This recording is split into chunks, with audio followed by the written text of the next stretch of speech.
This is what happens when the fourth turning meets fifth generation warfare.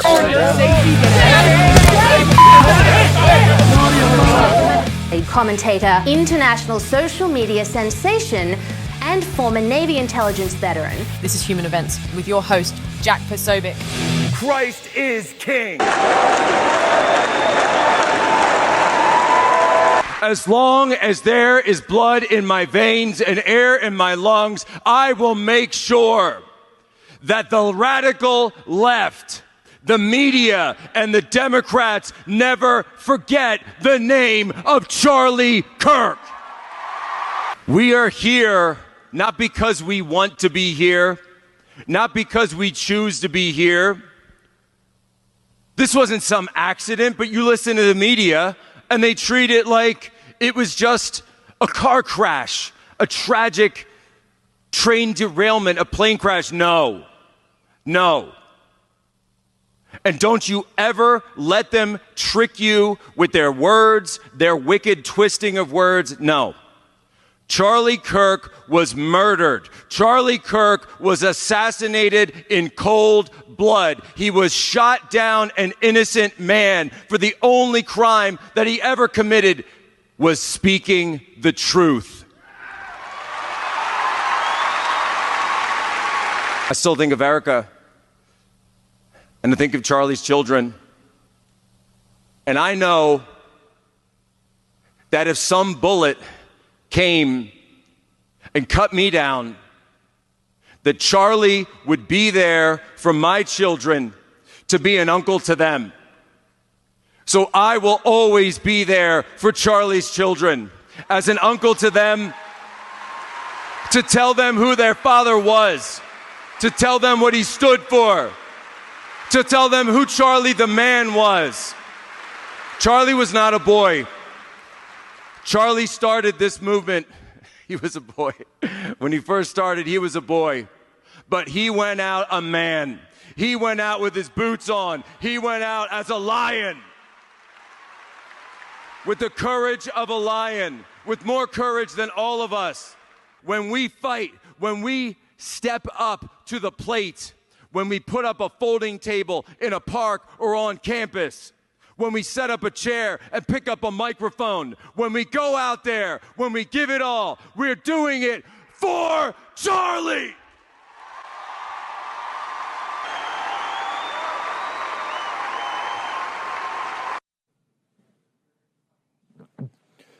Ladies and gentlemen, welcome aboard today's edition of Human Events Daily here live, Phoenix, Arizona.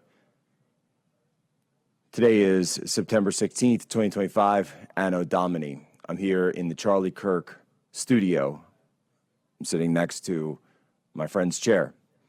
And we just played the video of this incredible ASU memorial service, which was held for Charlie last night. It was the first event that I've held, that Turning Point has done since then.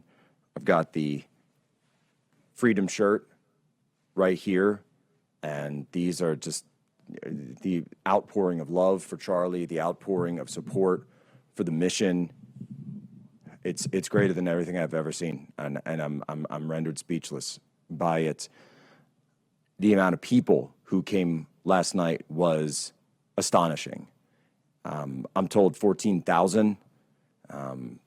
Sun Devils Arena there in, at ASU campus. And of course it was on campus. This was the same campus, by the way, where Turning Point got started. Turning Point was born on ASU's campus. And it's only fitting that the first Turning Point event after the assassination would be there. We have an FBI briefing that is now about to take place in Utah in the assassination of Charlie Kirk. I believe we have someone walking up to the podium. Guys, is that going live right now? Let's take it. Patience as we continue to get that process going and completed so that we can continue and Jeff can appear before you. Again, to answer some of your initial questions, Jeff is the only one who's going to be speaking. He will take questions afterwards. He will go through the charges and list them. We'll be right back to questions, and we'll try to do it as orderly as we can. So we appreciate you being here, and we appreciate your patience as you go through this process with us. We'll be right back with you.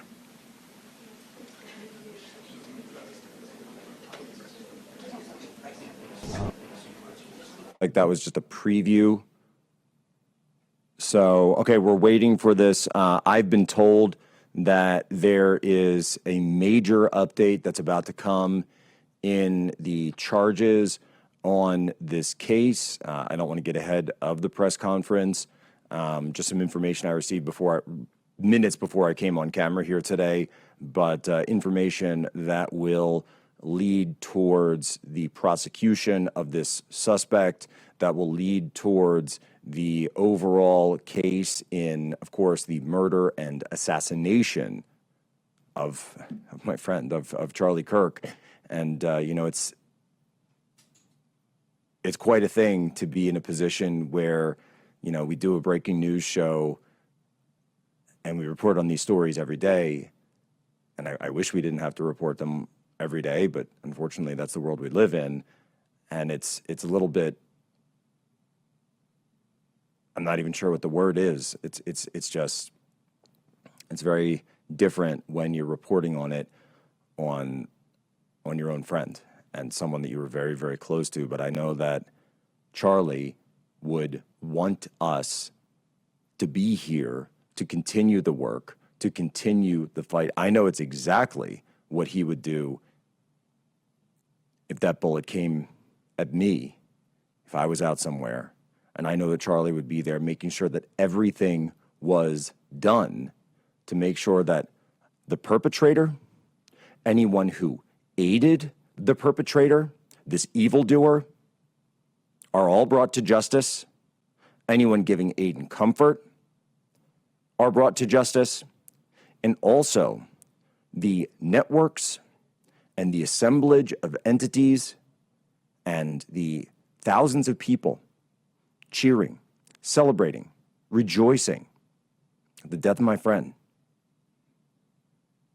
that they are named, that they are publicly shamed, that they pay the social cost for what they are doing. All of them. And any organization that is involved in this, that's been involved in laundering money for these types of radical domestic terrorist expressions, that they pay the price as well. And it's really as simple as that. I do want to address something, and of course we'll go back. I'm looking over my shoulder to see the podium. As soon as they walk out, we're going to cut directly to that. Guys, let's blow the brakes. So I don't want to miss any second of this. I know that the press conference is going to be imminent. Of course, we've got the shot right there. But I do want to address something that came up from yesterday, and there was this, statement or thought that's been going around about hate speech. Charlie was against hate speech laws. He talked about it right here in this studio all the time. It's something he and I were in complete lockstep on. I think everyone on the crew, certainly on Thought Crime, our Thursday show together that we talked about. In fact, the very name of the show was sort of a play on that, the Orwellian phrase, thought crime, because how could a thought be a crime? It is tyrannical to criminalize thoughts and to criminalize speech. This is what we were always against. And I'll just say this. Charlie Kirk wasn't killed by speech. Charlie Kirk was killed by extremists who wanted to silence his speech. That's who did this. So let's not get it twisted. Let's not get over our skis. Let's not play games. There were people who killed Charlie. There were a movement of these people, a social cancer, a social contagion, actual people. And those are the people and the adherents of this sick, extreme ideology of radical Marxism mixed with the radical trans community. That's who killed Charlie. And we need to say it over and over because I keep seeing and hearing these individuals go up on media and go up in front of cameras, and they won't say the words. They just won't say the words. It kind of reminds me of, when 9/11 happened, there were so many people who wouldn't say the words radical Islam. They wouldn't say it. They just wouldn't say the words radical Islam. That's who did it. It was radical Islam. Radical Islam was deeply, deeply, deeply the cause. And people wouldn't say it. They want to play games. They want to equivocate. No, can't do that. We're not doing that here. Radical Marxists promoting the trans agenda did this. It's as simple as that. And how do we know? We know because they wrote it on the bullets that were used to kill Charlie Kirk. And I guess was involved in a debate with one of these radicals yesterday. I actually didn't know I was going to be in that debate, and I'm sure we'll play some clips of it later, or everyone's seen them already. And they wanted to get pedantic about, which specific bullet was used. They were all used. And everyone promoting this stuff played a part in the pull of that trigger. It's really simple. And so we can see it. And we're done playing the games. We're done playing the gotchas. We're done with all that crap. All right, the podium's up. Let's go to it. County's findings are up to this point, and then he will take questions. The number of questions may be limited, however. I may cut it off. I may assist him in helping to pick the people who are asking the question. We just ask that you keep the questions to the process of what we're talking about and refrain from asking questions that speculate or get into the political dynamic of the case. For Utah County, this is a murder case, and we're trying a murder case. We're trying to keep the questions to that, but I understand that you're under pressure and have a lot of different questions, and we'll try to answer them. We're joined today by our sheriff and our prosecution team and our county commissioners. Jeff is going to be the only one speaking right now, and I'll introduce right now County Attorney Jeff Gray.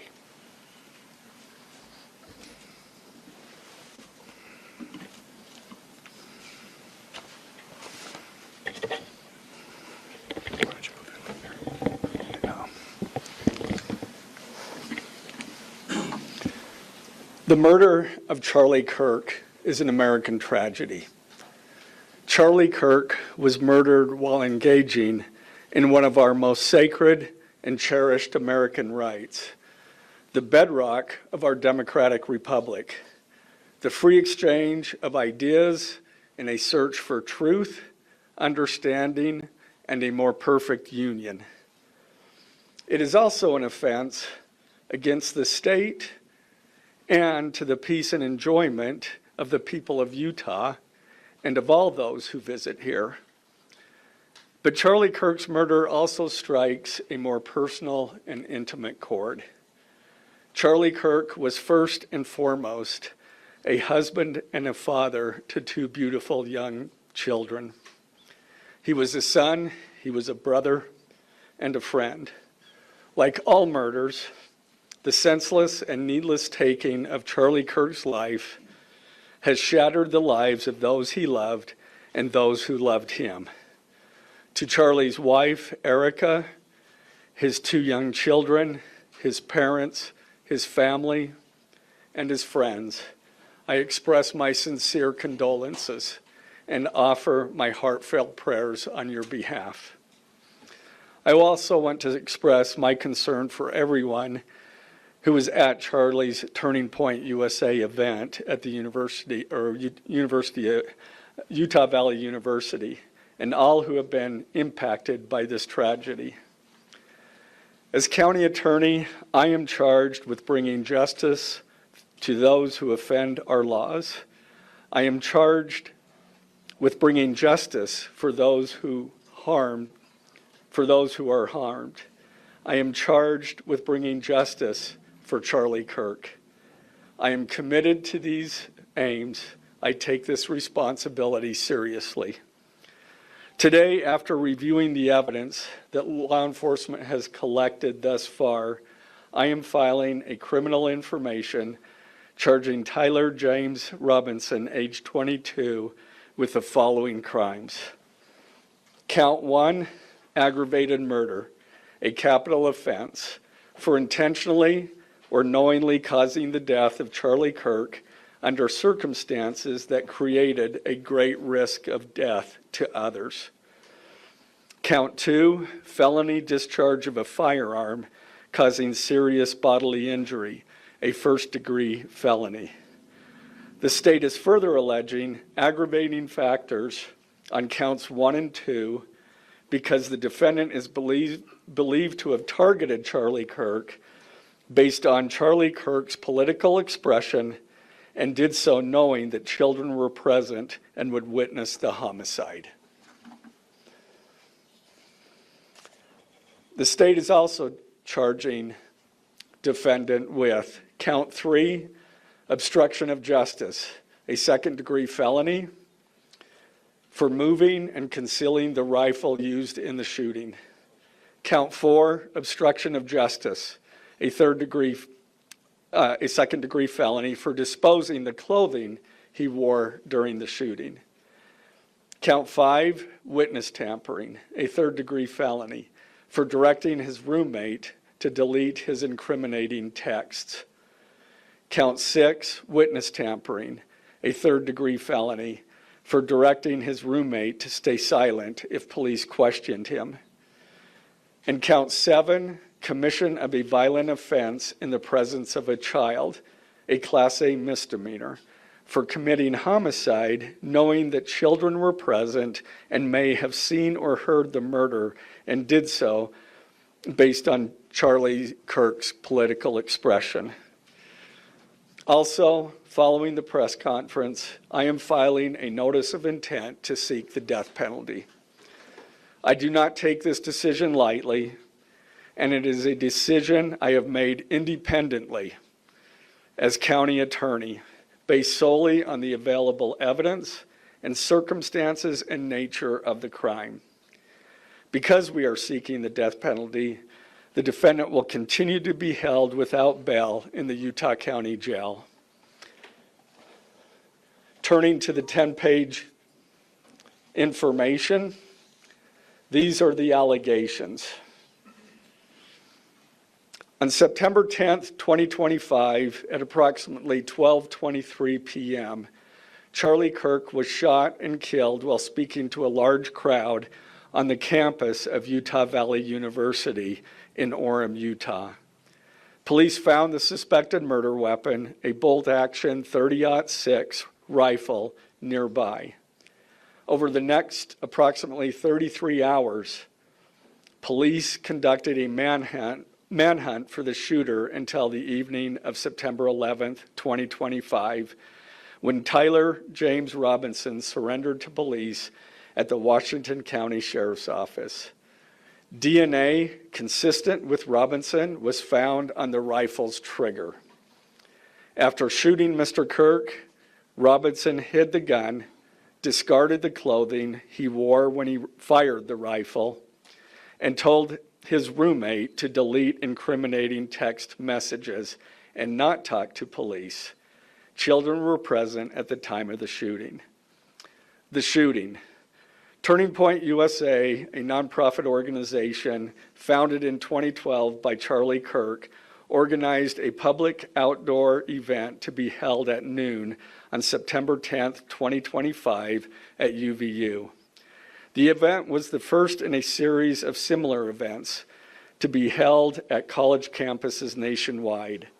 Mr. Kirk is a well-known conservative activist famous for these type of events where he discusses various political issues and debates with audience members. His events and comments have garnered a significant number of supporters and drawn the ire of many who disagree with his political views. The event at UVU was announced far in advance and garnered significant publicity and interest. Consequently, several hundred people attended. Mr. Kirk was interacting with the crowd before the event officially got underway.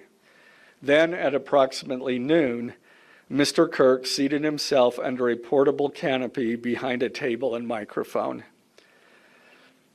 He began speaking to the crowd and fielding questions from attendees, a format Mr. Kirk commonly used at his events. Mr. Kirk allowed his questioners to approach a microphone positioned directly in front of him. Mr. Kirk's team members were very close to him on his right and left, as well as some behind his canopy and others at various close locations near him. The large crowd surrounded Mr. Kirk on three sides. Temporary metal fencing separated attendees from Mr. Kirk by only a matter of feet. Directly above and behind Mr. Kirk was the UVU Hall of Flags, an indoor walkway spanning several hundred feet with floor-to-ceiling glass windows which overlooked the plaza where Mr. Kirk was seated. People were in the walkway at the time of the shooting. Approximately 15 minutes into the event, Mr. Kirk was answering a question about mass shootings by transgender individuals when a gunshot rang out. The bullet struck Mr. Kirk in the neck. He slumped to the ground almost immediately. The bullet's trajectory passed closely to several other individuals beside Mr. Kirk, including the questioner who was standing directly in front of Mr. Kirk.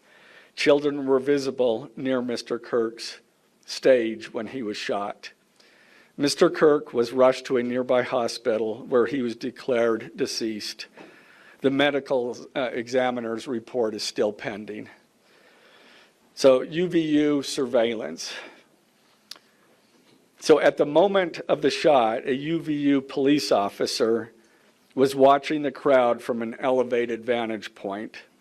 As soon as he heard the shot, he began to scan the area for threats. Believing the shot came from a rifle because of its sound, he looked for potential sniper positions. He noted a roof area approximately 160 yards away from Mr. Kirk as a potential shooting position and rushed there to look for evidence. The suspected shooting position is adjacent to an open, publicly accessible walkway. To access the suspected location, a person must climb over a railing and then drop to the roof only slightly below. The UV officer climbed over the railing and down onto the roof. He then walked to the suspected shooting position and confirmed a clear shooting corridor between the position and Mr. Kirk's seat. He also noticed markings in the gravel rooftop, consistent with a sniper having lain on the roof, impressions in the gravel potentially left by the elbows, knees, and feet of a person in a prone shooting position. Police reviewed surveillance from the camera covering the roof and discovered that it recorded an individual dressed in dark clothing cross the railing from the public walkway and drop onto the roof at approximately 12:15 p.m. Although the individual moved out of the camera's view for a short time, the camera again captured the individual running across the roof and then low crawling to the area the UVU officer recognized as where the suspected sniper had dropped into a prone shooting position. After a short time, which matches the known time of the shot, the individual arose and ran across the roof to the northeast. This discovery led to an intensive review of UVU surveillance recordings to attempt to track and identify the suspect. Surveillance revealed the following. At approximately 11:51 a.m., the suspect entered campus from the north. He is seen wearing a black shirt with an American flag in the center, a dark baseball cap, and large sunglasses. Throughout the surveillance, the suspect keeps his head down and rarely raises his head enough to get a clear image of his face. As he proceeds across the campus, he is seen walking with an unusual gait. The suspect walks with very little bending in his right leg, consistent with a rifle being hidden in his pants. This unusual gait continues until the suspect is seen crossing the railway off the open walkway and onto the roof, where he leaves the camera's view. A camera later captures the suspect as he runs across the roof to the suspected shooting position. Immediately after the shot was fired, a camera captures the suspect running across the roof carrying an item whose shape is consistent with a rifle. The suspect is then seen climbing down from the roof. He appears to drop the item he was carrying as he hits the ground in a controlled fall. He then picks up the item and runs toward the northeast end of campus. Expanded crime scene investigation. Law enforcement officers followed the suspect's escape path to the northeast end of campus, where they believe the suspect left campus and entered a wooded area. In that wooded area, investigators found a bolt-action rifle wrapped in a towel. The rifle contained 1 spent round and 3 unspent rounds. This is consistent with the facts officers observed at the time of and immediately after the shootings. No shell casings were found on the roof, suggesting a bolt action rather than an auto-loading weapon, and only a single round was fired. Each round in the rifle contained an etched inscription as follows. The fired cartridge was etched, "No Tice's bulge, OWO, what's this?" The second cartridge that was again not spent, the last 3 were not spent, were not fired. The second, "Hey fascist, catch," with arrow symbols. The third cartridge, "Oh Bella Chow, Bella Chow, Bella Chow, Chow Chow." The fourth cartridge, "If you read this, you are gay," LMAO. The rifle, ammunition rounds, and towel were sent for forensic processing. DNA consistent with defendant was found on the trigger, other parts of the rifle, the fired cartridge casing, 2 of the 3 unfired cartridges, and the towel. Law enforcement was unable to immediately locate the shooter, so they published photos of the shooter from the UVU surveillance cameras and asked for the public's help to identify him. Meanwhile, law enforcement continued to try to identify the shooter through other means. The Washington County investigation.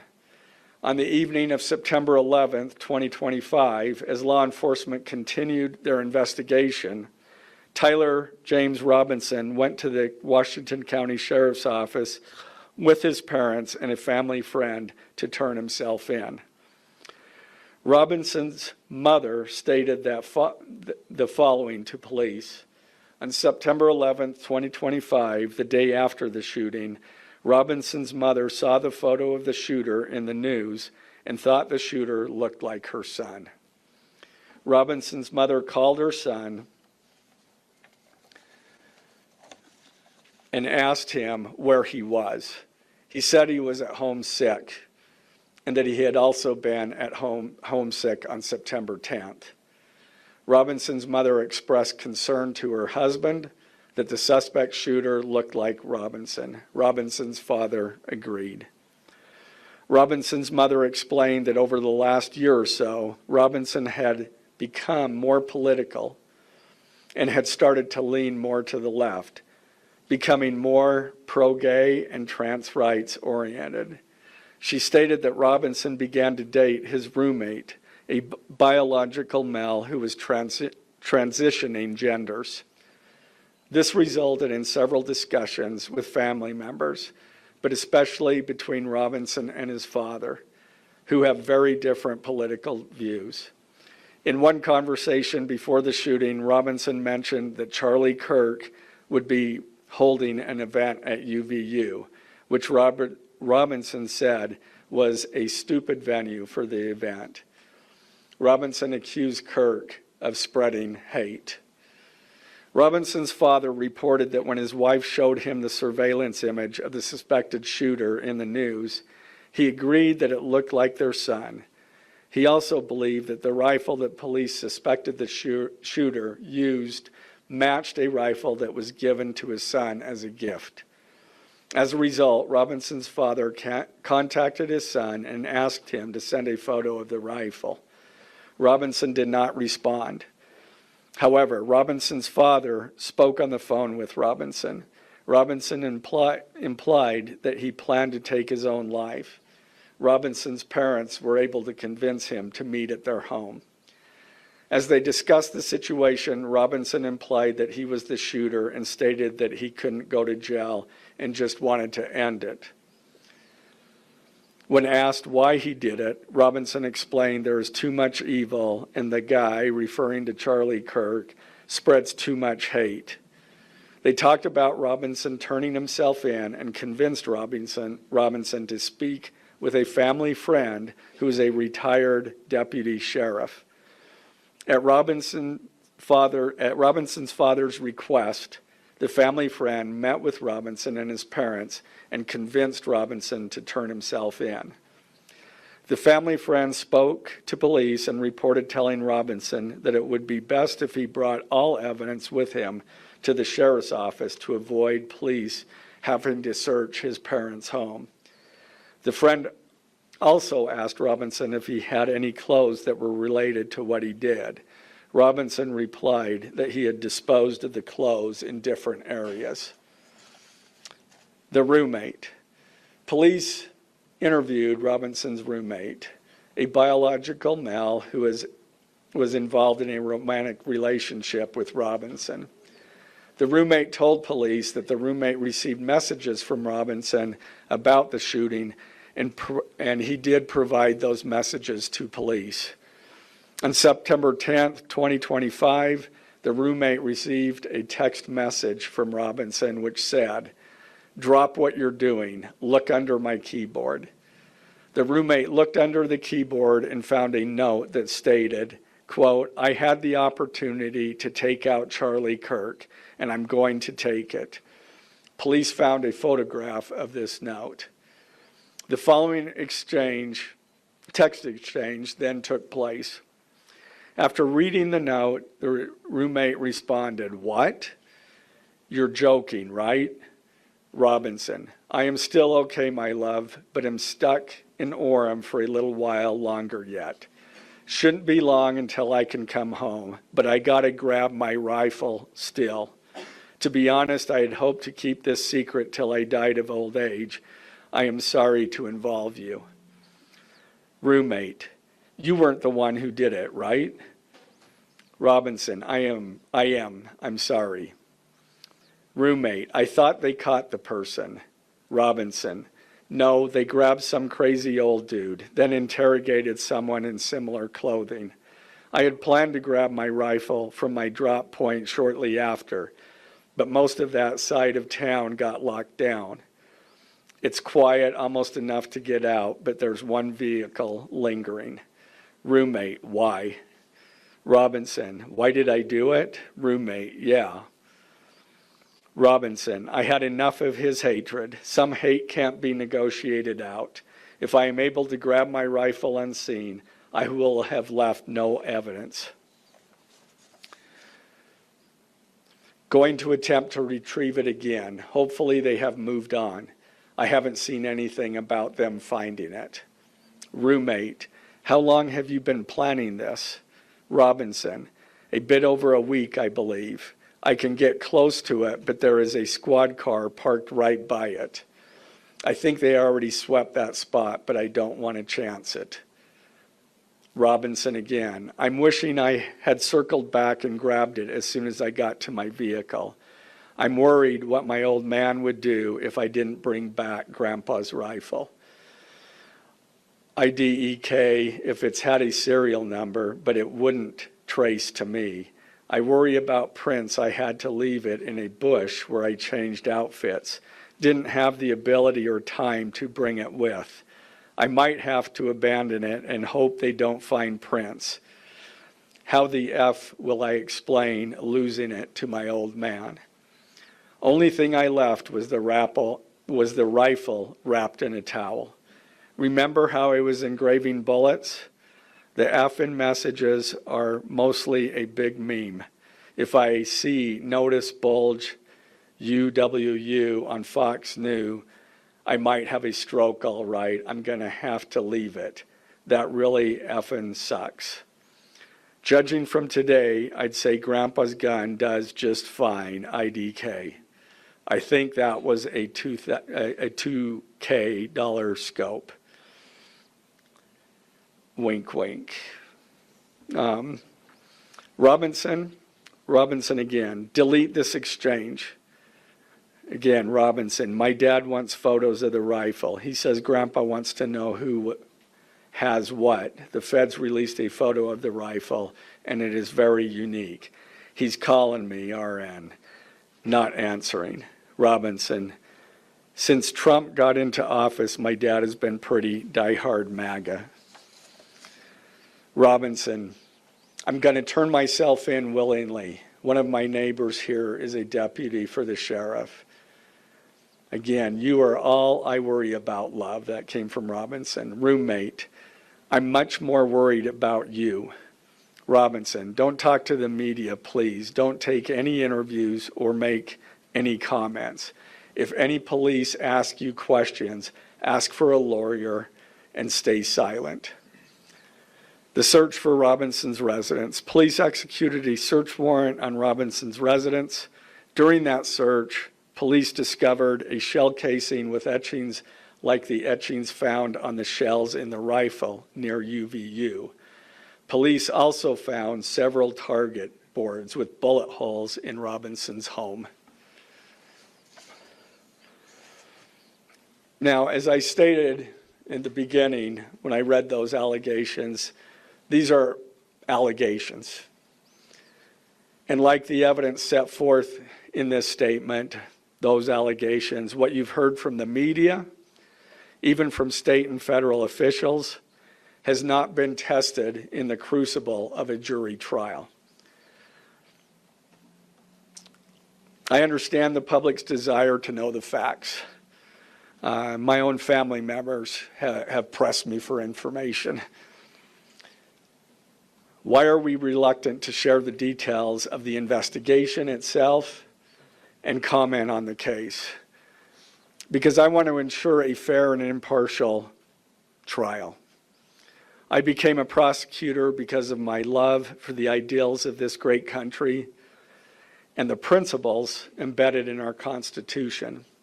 The free exchange of ideas and opinions is critical to this great American experiment, but so too are the protections afforded to the accused found in the Fifth and Sixth Amendments. The right against self-incrimination, the right to a speedy and public trial, the right to the effective assistance of counsel, the right to confront one's accusers, and the right to compel the attendance of witnesses. And perhaps most importantly, under our Constitution, the accused is presumed innocent until we, the state, prove to an impartial jury of defendant's peers his guilt beyond a reasonable doubt.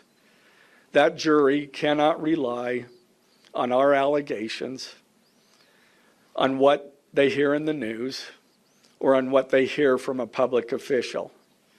The jury is the sole trier of fact, and they will ultimately determine those facts based on evidence a trial judge has determined is admissible. Again, as prosecutors, we bear the burden to prove guilt beyond a reasonable doubt.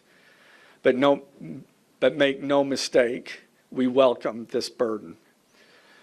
I'd like to now introduce my trial team who will be charged with prosecuting the case. This is a veteran and expert team of some of the state's best trial attorneys. Chad Grunander, who is one of my two chief deputies, Ryan McBride and David Sturgill on the far right there. And those two were very much involved in preparing search warrants, did a phenomenal job, worked day and night to see that accomplished well after he was, Robinson was taken into custody. Also, Lauren Hunt, she is one of our special victims prosecutors, and Chris Ballard, my second chief deputy, who will be handling motions. I'm going to explain just the procedural steps. We're not a grand jury, we don't have a grand jury system like the federal courts do. It's a preliminary hearing system. So the arrest and filing of the criminal information are merely the first steps in the criminal justice process. Today at 3 p.m., the defendant will appear before a judge in the Utah 4th District Court for his first appearance to be informed of these charges and to ensure that he has an attorney to represent him. The hearing will be brief. The judge will conduct that first appearance virtually via WebEx. This is not unusual. In the 4th District, all felony first appearances for defendants who are in custody are held virtually.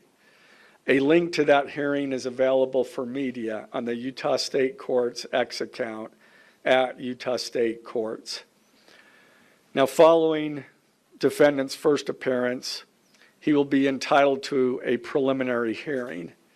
At that hearing, the state will be required to show probable cause that defendant committed the crimes. The purpose of the preliminary hearing is not to determine guilt, but simply to assure the court that the prosecution has enough evidence to proceed to trial. If a judge finds probable cause and binds the case over for trial, an arraignment hearing will be held. At that hearing, a judge will again inform defendant of the charges against him and require him to enter a plea to each charge. The next step following the arraignment is an opportunity for the parties to file any relevant motions and then ultimately the trial itself. This case has generated a tremendous amount of interest across our nation and even the world. The public's desire for information is understandable, but it bears reiterating that this case will be tried in a court of law consistent with our Constitution, not the court of public opinion. Thus, we will only discuss the case with the press occasionally. It will not be a day-to-day or even week-to-week occurrence, but we will only do so in a manner as not to jeopardize the fair trial process. Before I conclude, I want to express my appreciation for the tireless work of our local, state, and federal law enforcement officers. They have an extremely difficult, dangerous, and often thankless job. I'm proud to acknowledge the exceptional work they do every day, and particularly their work on this case. It was truly a marvel to witness. Their skilled work and dedication have brought us to this point. I'm also grateful for the leadership demonstrated by Bo Mason, the Commissioner of the Utah Department of Public Safety, FBI Special Agent in Charge Rob Bowles, Utah County Sheriff Mike Smith, our local police chiefs, and Felice John Vitti, the acting U.S. Attorney for the District of Utah. I'm also grateful for the support of our Governor, Spencer Cox, and our Attorney General, Derek Brown, who is standing behind me today and has offered his support and resources as we proceed to trial. Finally, I want to thank our Utah County Commissioners, Amelia Powers Gardner, Brandon Gordon, and Skylar Beltran. They too have pledged to assist with the resources needed to successfully prosecute this case. I will now take a few questions. For questions, ladies and gentlemen, just really fast, if you could identify yourself and what organization. Evans from CBS News. Okay. Did your investigation uncover any individuals that may have known about this shooting in advance? They are still looking into it. It's an undergoing investigation. So is that a possibility? They haven't ruled that out. Sir, Ed Lavandera with CNN, the text message, the exchange with the roommate, can you kind of give us a sense of, did that happen over several hours? Did that happen before? I don't have that information. Emily Anderson, Solid Career. I know, acknowledging that you made this decision to pursue the death penalty independently, did you hear it also from the Trump administration or Governor Cox's administration as you were working on these charges? I talked to officials from both administrations, but I was not pressured to make a decision. I understood their feelings on it because it was in the news, but we didn't really discuss that. Mr. Gray, the FBI director. Do you have any indication that transgender issues played a role in the motivations for this shooting? I'm going to stick to what I just stated in my public, in our information. I think that is pretty much set forth there. Mr. Gray, Ben Winslow, Fox 13 News. Just asking, are you planning to file additional charges against anyone else in connection with this? Again, we don't have any information at this point of additional suspects, but I know that our law enforcement agencies are continuing to follow leads. Mr. Gray, the FBI director today said that you are, quote, or that other people, a number of people are being investigated and interrogated. So it seems that there are people who might be up for possible charges. Yeah, I'm not. Do you think the suspect was a lone wolf, or could this be part of a... I can't comment on that. I'm not aware of all their investigation. I just know that these agencies are continuing to investigate this case and follow all leads. Jenna Tilby with BBC News. Would like to know, how does this possibly interface with any federal charges? That's up to the feds. They have different charges, and they're reviewing the evidence. And after they review the evidence and the law, they could file charges, but I'm not privy to exactly what they're looking at. Dennis Hopeek with the BBC. You spoke a lot about text messages with the roommate. The governor previously said the roommate is cooperating, but could we see charges against the roommate? Again, I'm not prepared to answer that question. Mr. Gray, is it unusual to cite a political motivation as an aggravating circumstance? It's part of our code, and so we charge that. Mr. Gray, Jim Stewart with KUTV. For those that aren't of a legal mind, is this a confession in text messages? Is that legally a confession? And is he cooperating since he's been taken into custody? Ultimately, a judge will determine that at trial. And cooperation, has he spoken at all? Has he been cooperating since he's turned into... Again, I'm not going to comment on that. I think that any statements at all. Mr. Gray, Morgan Chesney, NBC News. Okay. What more can you tell us about the suspect's time online that some say radicalized him? I am not aware of that information. It's, again, still under investigation.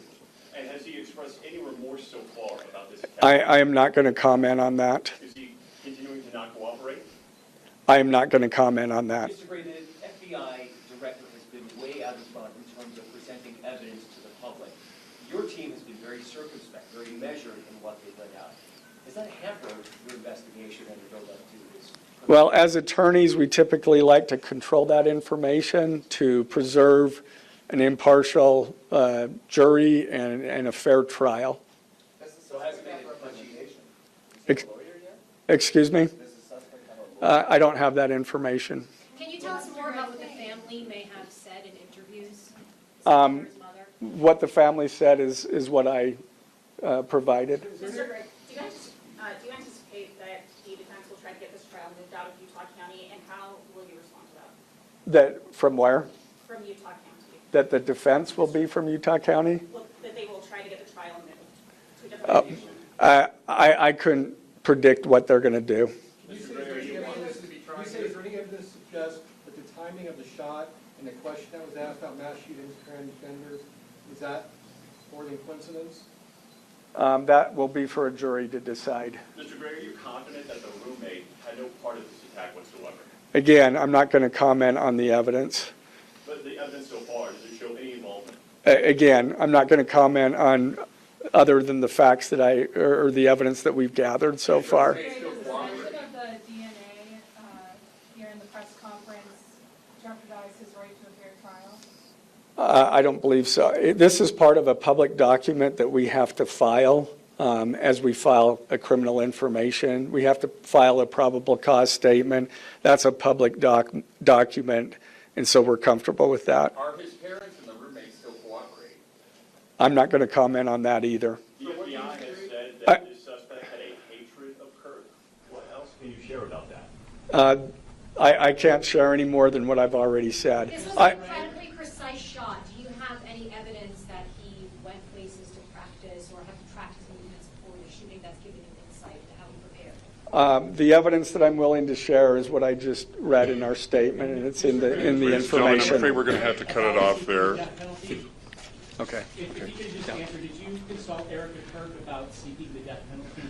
I'm not going to comment on that. Okay, thank you, ladies and gentlemen.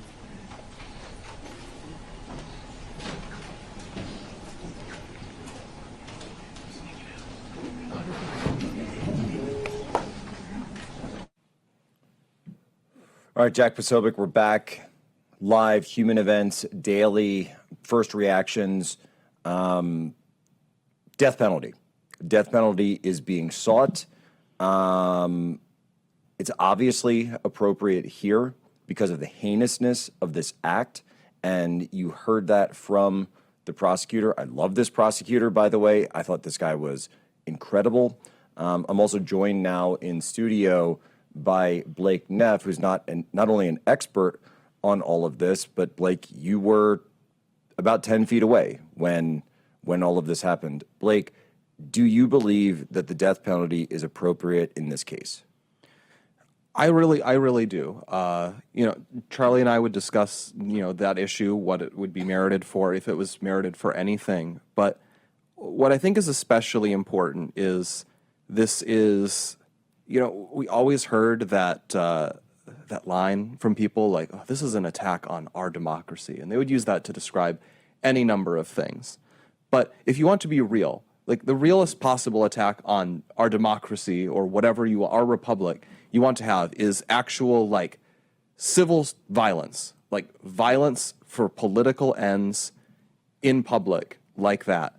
And you have a person who, because Charlie Kirk advocated a worldview, a way of life, a set of policies, whatever you want, that he went out and he advocated for something that he disagreed with. So he took a rifle, he went up on a building, he scoped out what he wanted to do, how to do it, waited for Charlie to show up there, and he shot him dead. And something like that is a cancer that needs to be ripped out of the body politic. Because it's not a homicide you mildly... Well, that's what I was going to ask. So how do you differentiate? Because obviously we have homicide statutes, but this is quite literally something very different. Because, I saw, of course, people were saying, oh, it's, he was just some 31-year-old podcaster. We don't stop the whole world for when somebody dies. But it is different, isn't it? It's also it's an act of actual terrorism. Yes. It is an act of terrorism. It is that this person went out, said something we disagreed with, advocated for something we disagree with, so we will kill him to send the message that you could be killed too if you do the same thing. Which is an act of terror. That is the original terrorism. By the way, Destiny said to me yesterday. Yeah, the original terrorism was that the people at least he said on his show yesterday to describe before he came on is killing these people to instill terror in our enemies, and that is again, it is a cancer that you must amputate from society. And the only way you do that is you go and you don't merely shunt this person off to a prison where they can get visitors, where they can write letters, where they can radicalize others. Yeah, where they can radicalize others, where they can become some sort of icon. No, you have to say it is unacceptable that this person remain alive within our body politic. And specifically, I heard the prosecutor again and again mention the fact that not only were children present, but that the killer knew that children would be present, and because they had to witness it themselves, that is in itself an aggravating factor which warrants the death penalty. Yeah, I like that. I like that they're clearly taking this seriously. I really like this. Because there's so much. I really like what he did here. There's so many opportunities to fly off half-cocked. You're not, they come up with an idea that sounds really cool. They clearly had an entire But they were like, team. no. They had a whole team of people. Look at this statute. We were hearing about this, when we were talking to them with concern, like, okay, are we also making sure we investigate others who might have known about this? And a line we were hearing was they're making sure they can charge this guy. And I thought it was kind of, I'm rolling my eyes at that a little bit, but we also come to understand that here. They were making sure we're not going to just charge this person with murder. We are going to make sure we have multiple avenues for aggravated murder. So we're hearing it over and over again. This was done at a public event. There were children present at it. There were people near Charlie when he was shot. So they're trying yourself to included, Blake. Yes, indeed. They're trying to include all these different ways that if you look at the Utah statute for aggravated murder, it includes risk of killing other people besides the victim and the attacker. Correct. Which, by the way, that's being why present, he had the other involved, rounds. target in any way. Law enforcement involvement. There's all these different factors, and they were repeatedly hitting like 3 or 4 of them. They were also throwing in all of the obstruction stuff. And I think all those additional charges besides the murder are going to be important because that's how you'll get additional potential accomplices. Like, maybe you didn't collaborate in the murder itself, but you collaborated in covering up the murder. You knew about this conspiracy. You did not report it to the police. That's all going to be important. And we deserve to have that. In itself, knowing about a crime and not reporting it is a gray area, to be clear. And so culpability is a very, very specific legal question. And so I'm just saying I don't want to say anything about anyone who's involved in this until we know for sure. That's all I'm saying.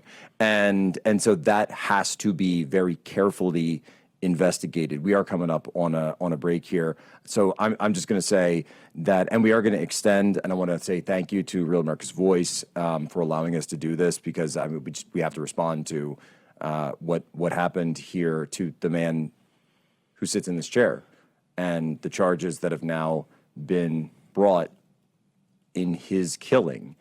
And this is right. This killer deserves the death penalty. And I'm going to say something else, too. No plea deals. No plea deals.